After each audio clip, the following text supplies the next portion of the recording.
नमस्कार। आदर्श विद्या मंदिर लाडनू की ऑनलाइन कक्षा में आपका हार्दिक स्वागत है। तो आज हम लेसन नंबर 12 की जो आगे की एक्टिविटीज हैं वो हम सॉल्व करेंगे।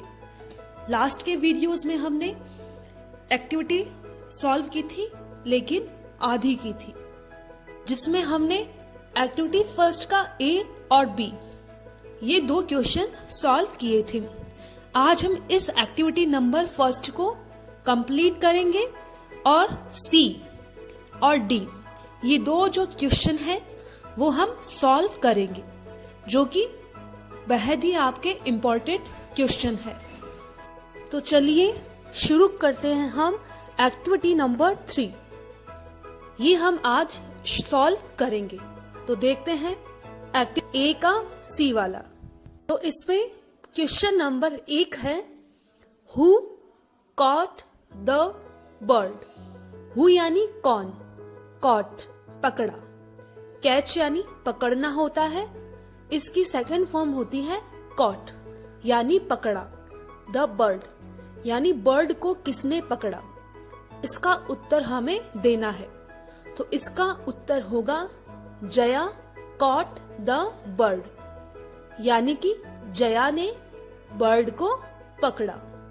इसके बाद है number 2, what did the children want to do with the bird. What did the children want, WANT want, जिसका अर्थ होता है चाहना। व्हाट यानी क्या और चिल्ड्रन यानी बच्चे। बच्चे क्या चाहते थे, to do with the bird, DO do यानी करना, WITH विद यानी साथ में, और बर्ड यानी पक्षी। तो इसका पूरा हिंदी मीनिंग होगा बच्चे बर्ड के साथ में क्या करना चाहते थे। तो इसका उत्तर होगा they wanted to play with the bird, यानी कि दे वे वांटेड चाहते थे, to play with the bird वे बर्ड के साथ में खेलना चाहते थे। ये उसका उत्तर होगा।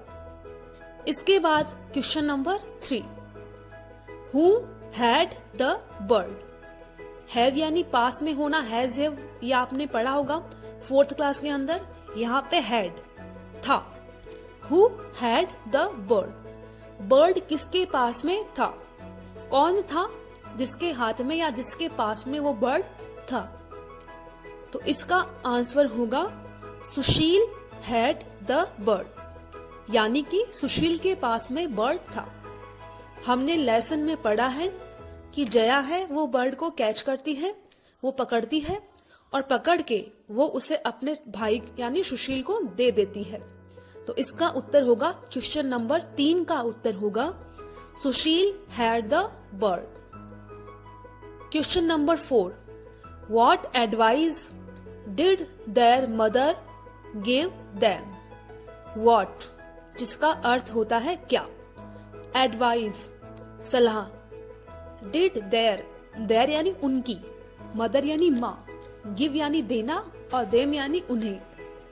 तो इस क्वेश्चन का हिंदी अर्थ होगा माँ ने अपने बच्चों को क्या सलाह दी, एडवाइस दी।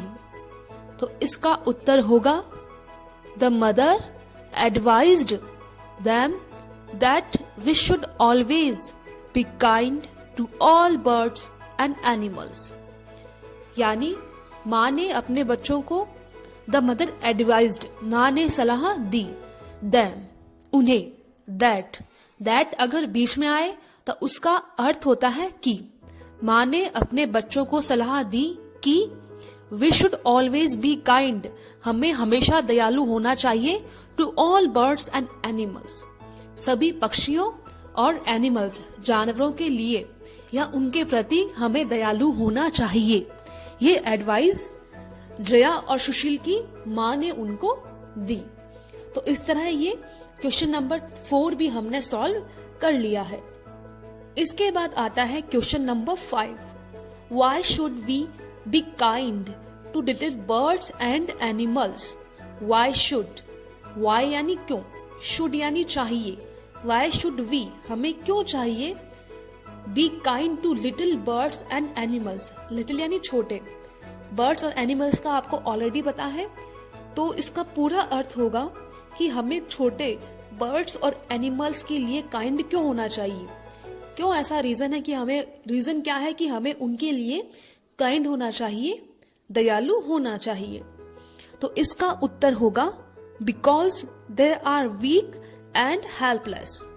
बिकॉज यानी क्योंकि, they are weak, WEAK, weak यानी कमजोर, हेल्पलेस मजबूर, असहाय। तो इसका ये होगा क्योंकि वे कमजोर है और असहाय है, मजबूर है। वो छोटे हैं इसलिए हमसे कमजोर है और वो खुद की हेल्प नहीं कर सकते, असहाय है। तो इसीलिए हमें उनके लिए हमेशा काइंड होना चाहिए। इसके बाद हम बात करेंगे क्वेश्चन नंबर 6, जिसमें लिखा हुआ है what did the children promise to their mother. PROMISE, promise, promise यानी वादा करना। What did the children promise, बच्चों ने क्या प्रॉमिस किया, टू देयर मदर, अपनी माँ से, यानी बच्चों ने जो उनकी माँ थी उनसे क्या प्रॉमिस किया।